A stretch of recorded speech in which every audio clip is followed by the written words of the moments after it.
菜面準備一啲新鮮菠菜、洋葱、大蒜、土豆、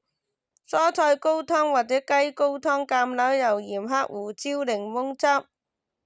奶油或者酸奶。將菠菜清洗乾淨，瀝乾，洋葱同埋大蒜切好，土豆去皮切丁。在鍋中加熱橄欖油，中火炒洋葱，直到其變透明，加入大蒜，繼續翻炒1到2分鐘，直到生發出香味。加入土豆，如果使用土豆，可以喺呢個時候加入切丁嘅土豆，繼續翻炒約3到4分鐘，倒入高湯。將蔬菜高湯或者雞乾湯倒入鍋中，煮沸後轉小火